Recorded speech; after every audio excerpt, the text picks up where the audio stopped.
Diving into the 2023 NFL cap casualties. Is there going to be a new look amongst the Bills skill position group? This is a very important show today, guys. We're going to break down some potential cap casualties that will impact your fantasy leagues in 2023. Before we do, you want to make sure you follow us across the board at Razzball Fantasy on YouTube, IG, and TikTok. We are doing daily content over on IG and TikTok. Go check us out over there as well. Of course, make sure you head over to the website at razzball.com. We're doing great stuff on all levels. Football, we keep it rolling all off season. About to dive into a bunch of free agency previews. We also are doing a bunch of work on the baseball, hockey, and basketball side. So go to razzball.com for all your needs for every sport. And finally, make sure you subscribe to the Razzball Fantasy YouTube channel. We are not stopping all off season long. Plus, the baseball podcast is up and running. Check us out every single week over on the Razzball Fantasy. Hit the subscribe. Leave us a like. We do appreciate it. But for today's show, let's talk about the AFC cap casualties that are going to impact your fantasy team starting right now on the Razzball Fantasy Football Podcast.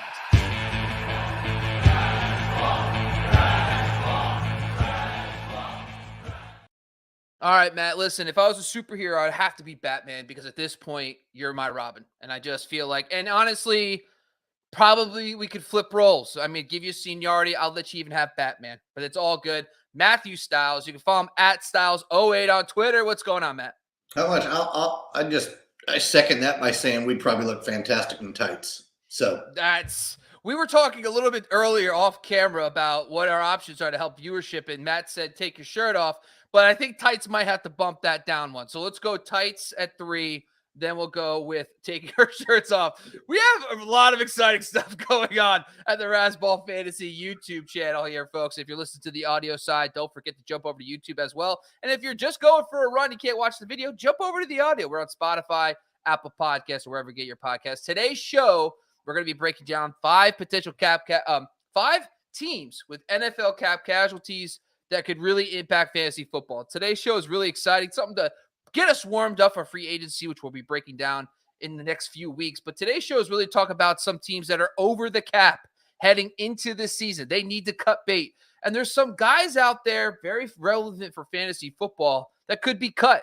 So me and Matt are going to talk about those guys, the impact they'll have on the team itself, and where those guys could potentially land if they are cut. So Matt, any thoughts? I know you wrote about this topic today. Any insight before we start the show?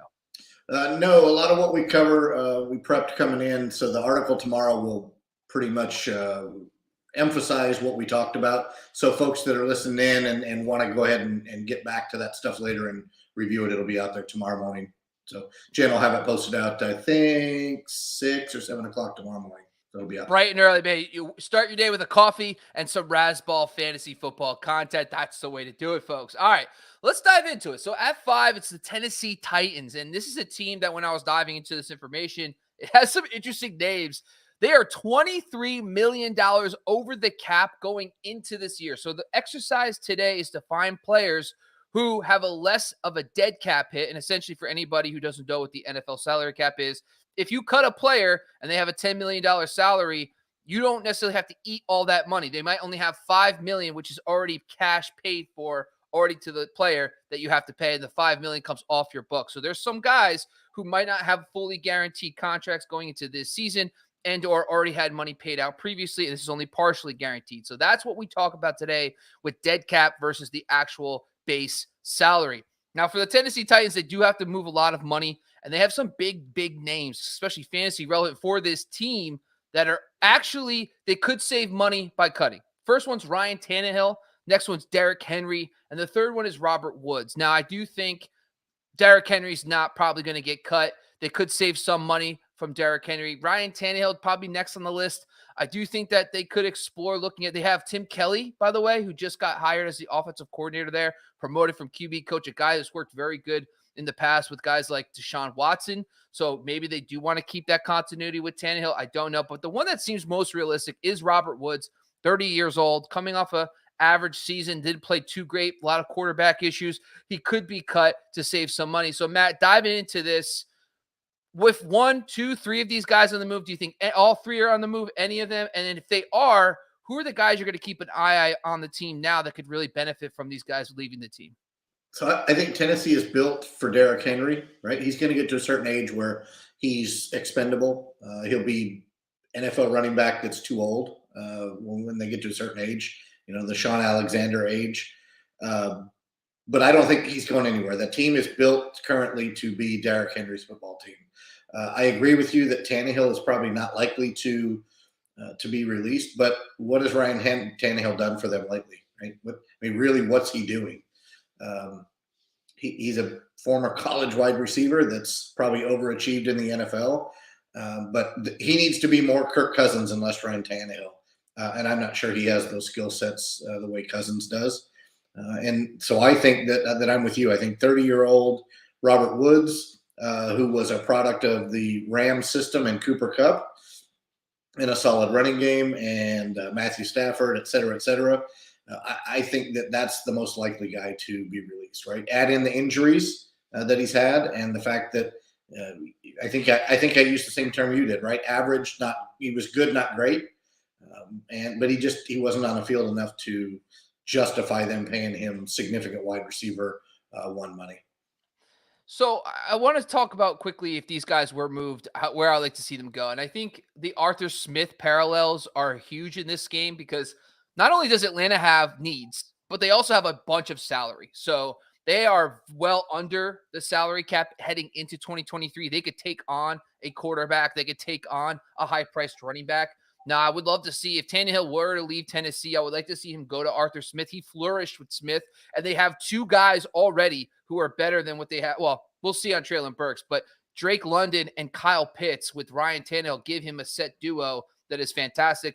Derrick Henry, I don't think he's leaving, but same thing. If he were to leave, I think he would be great with the Falcons. Their offensive line played out of this world. I know Tyler Algier is a guy that's up and coming, but Derrick Henry in that system, again, would be fantastic. Robert Woods, here's a bold take here. I think Adam Thielen, by the way, also a guy we'll talk about in another podcast.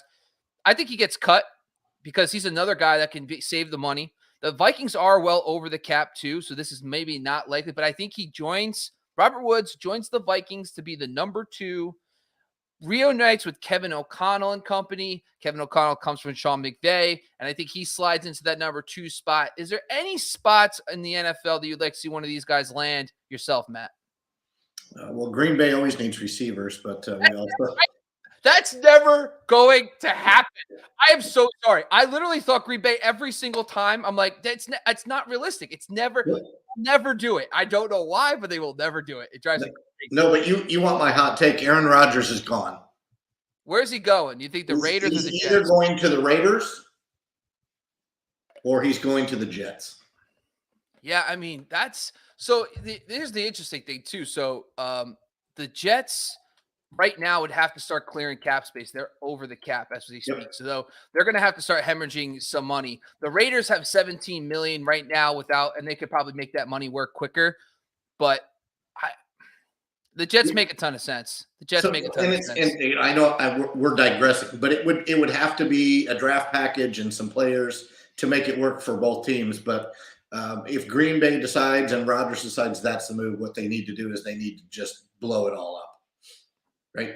$50 million off the books, blow it all up. Yeah, I agree. I think the Nathaniel Hackett thing makes some sense, some continuity there with him. I personally think Hackett's not exactly what everyone thinks he is, but at the same time, at least he could put in an offense that he knows Rodgers knows how to run. And then they have some weapons over there. And we're going to talk about the Jets in a little bit, but is there anybody for Robert? Go ahead. I think Woods might be okay in Tampa, but it's not Tom Brady, so that's a tough call as to – because he can be the short passing guy, but so can Godwin. We'll talk probably next week the fact that Evans could be a cap casualty when we talk about Tampa. But Woods kind of fits in there a little bit. I'm just not sure that would be attractive to him with the quarterback uncertainty. Yeah, we'll talk about the Bucs. I think they're a team that's going to have to change a lot. They don't even have an OC yet. Todd Monken, though, love that. Let's go. Like that was him and Dirk Coiter were like that's like Jameis Winston, Ryan Fitzpatrick, like the hairy chest, Deshaun Jackson blowing up stuff. Like that was fun for a little bit. So I would like to see that. But anyway, that's all we got for the Tennessee Titans. Next team is that New York Jets. How about that? This one's kind of a simple one. Only $3 million over the cap. And when I was looking into this, I just want to talk quickly about this guy. It's actually Corey Davis. I think this is likely. I think that with the emergence of Elijah Moore down the stretch, Garrett Wilson there as well, I do think that they could easily move on from Corey Davis, especially as they look to fix the offense and whatever. But I give it a 7 out of 10. Now, do you think this is likely that he's on the move? If he does, do you even care? I actually think this could be huge for Elijah Moore as a post-hype sleeper. If they could go get themselves a solid veteran, like a Derek Carr or an Aaron Rodgers type quarterback, this could be huge for Elijah Moore. What's your Yeah, thoughts? well, right before we came on the air, Derek Carr was cleared to talk to the Saints, just so you know. So the Raiders have given him clearance and the Saints clearance to have that talk. So we don't know, but again, Corey Davis, what have you done for anybody lately? Right, a couple of years ago, Corey Davis came out of the gates fast. He had a good start to the season, and then he just fizzled. Um, he used to be kind of Deshaun Jackson-ish, right? The deep threat guy. He just doesn't seem to do what teams want him to do anymore. I think he's an 8 out of 10 to be cut because they do have the two young receivers in Wilson and Moore. I think the question comes in, what's going to happen at quarterback? Right? Yeah. Is it going to be Zach Wilson traded for Aaron Rodgers with some other pieces? Or is it going to be Zach Wilson sit the bench because we went and signed a veteran and you need to learn how to be an NFL person and quarterback? I'm not sure, but they've got good pieces there. I mean, the defense is fantastic. Sauce Gardner, and they've got folks up front that can play football. I think Corey Davis, he's just not worth the money or the headache, and they can go get a replacement level guy in free agency that'll cost less than Corey Davis. Yeah, And Zach I Wilson. agree. Moore's got a chance to blow up. I would like to see Corey Davis reunite. This is another one, Atlanta. I think that Arthur Smith connection, that he had his best season that year with Arthur Smith as OC. I think Corey Davis kind of had a bad look at his quarterback play. I mean, he finally had a good season with A.J. Brown in 2020. It was with Arthur Smith and company. Ryan Tannehill was hot. He has that big season. Prior to that, Mariota, dumpster fire of a quarterback. The Jets have been a dumpster fire at quarterback. This guy's a former top 5 pick. Now, granted, if he goes to Atlanta, it's still very uncertain. So I don't know if it's going to really help him out or anything. But at the same time, I think there's something. He's still talented enough. He had a really good season before he signed that big free agent contract. But here's another about Zach Wilson. He's still owed a decent amount of money. He has a $20 million dead cap hit. He's only owed $9 million this year. So there's a lot of money on the books for him. So they're going to have to unload him. They cannot cut him. They would be eating a lot of money to do so. So still notable there. All right. Let's jump down to the Cleveland Browns. This is another interesting one. The Cleveland Browns are $14 million over the cap. And here's some guys. Now, Deshaun Watson, by the way, man, oh man, he's eating a lot of money. But the issue here is all his stud players, Nick Chubb, you got Donovan Peoples-Jones, Amari Cooper. These guys are the mainstays of this offense. Even the backup tight end, Harrison Bryant, are all the guys that are listed here that could actually help them save money. And Amari Cooper is the one that would give them the most relief. And if they cut Amari Cooper, they would save nearly $9 million against the cap. Now, this could be big. This is one of those situations where I think it's a restructure. You don't go get Deshaun Watson and then blow up his receiving core to save money. It doesn't make any sense. So I personally think that Nick Chubb's a 2 out of 10. Amari Cooper's 2 out of 10. Donovan Peoples-Jones, all of them. I think the one guy that might be moved is maybe Harrison Bryant because they have Njoku there. Any thoughts on any of these guys? Do you think anybody's on the move? And who are you going to look out for in fantasy if one of these guys does move? With Kareem Hunt being a free agent, he was paid, I think, $6 million last year or in 2022.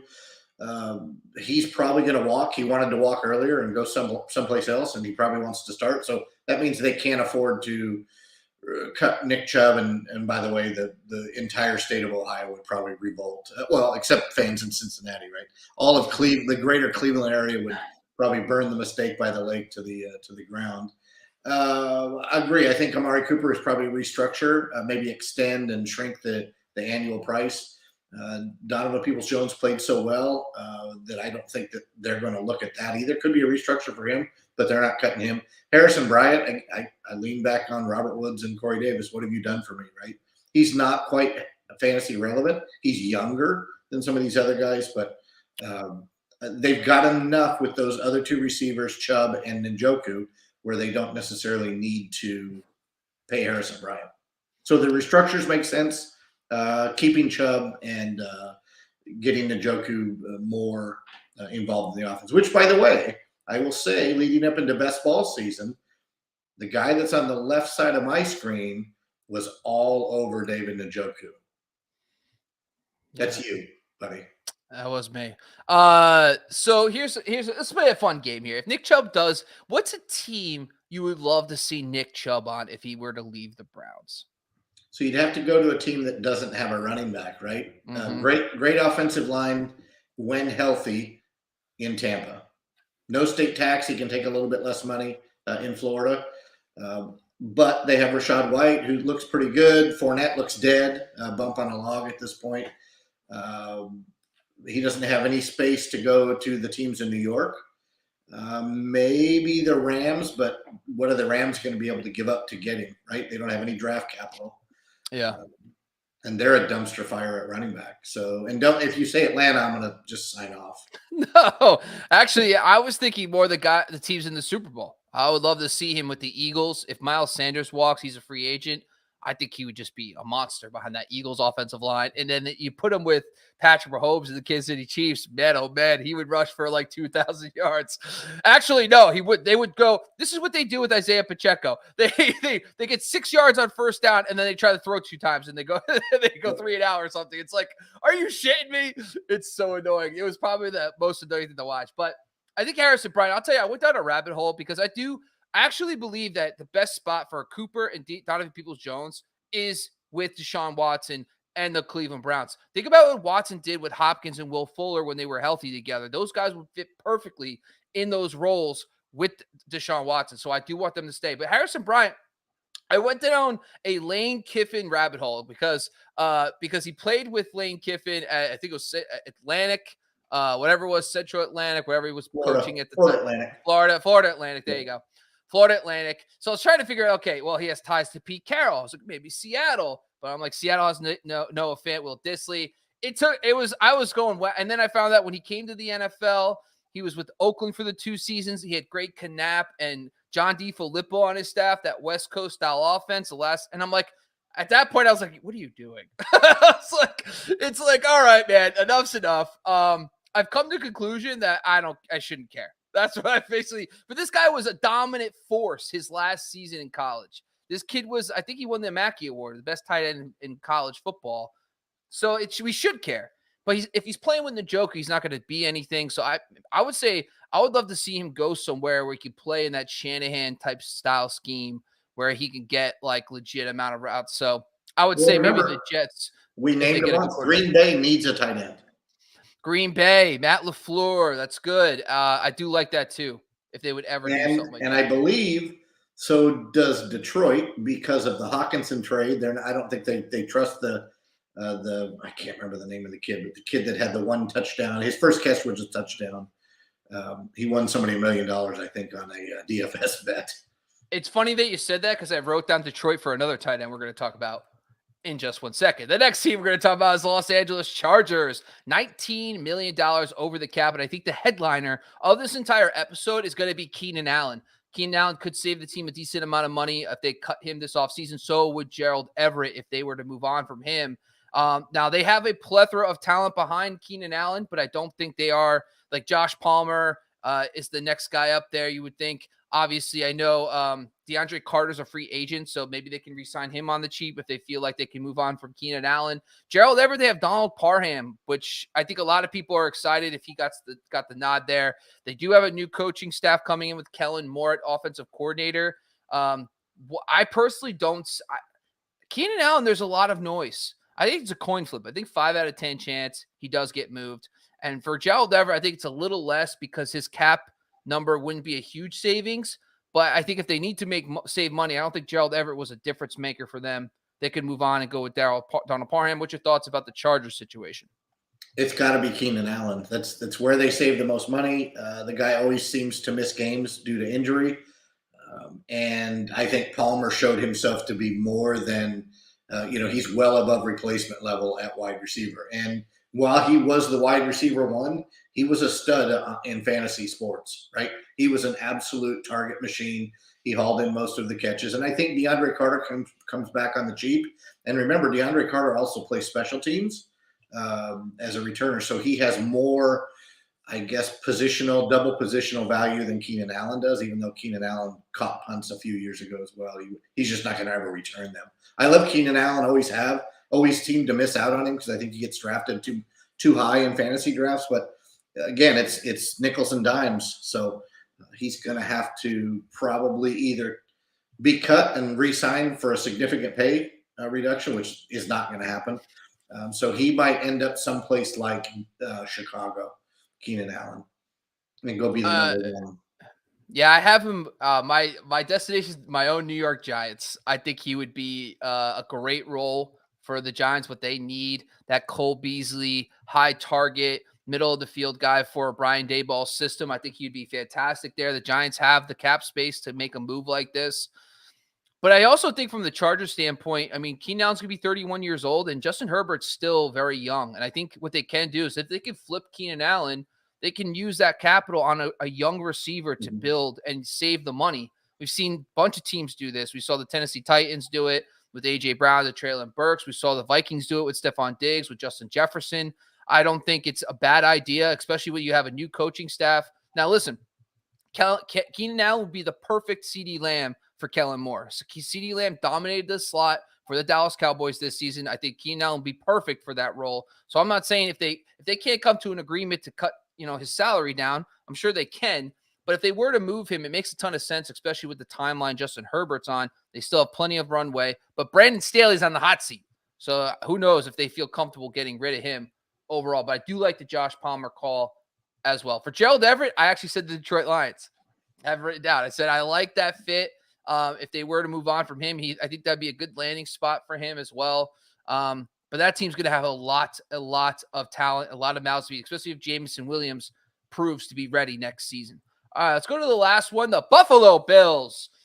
Now, the Bills, I think this one's the most interesting. I put it at 1 because not only do they have the huge cap number, $20 million over the cap, one of the highest numbers heading into this offseason, but the guys that could save them money are guys that are very fantasy relevant. You have Gabriel Davis and Isaiah McKenzie. And I think because of how they played, Isaiah McKenzie never really took the stranglehold of that slot role. Gabe Davis was extremely inconsistent all year. The Bills need the money to improve, right? So they're $20 million over. The two guys that they can cut can help them save money are the guys they want to replace anyway. So it does make sense. I think it's a 7 out of 10 for Davis, 6 out of 10 for McKenzie because he is a little bit less money.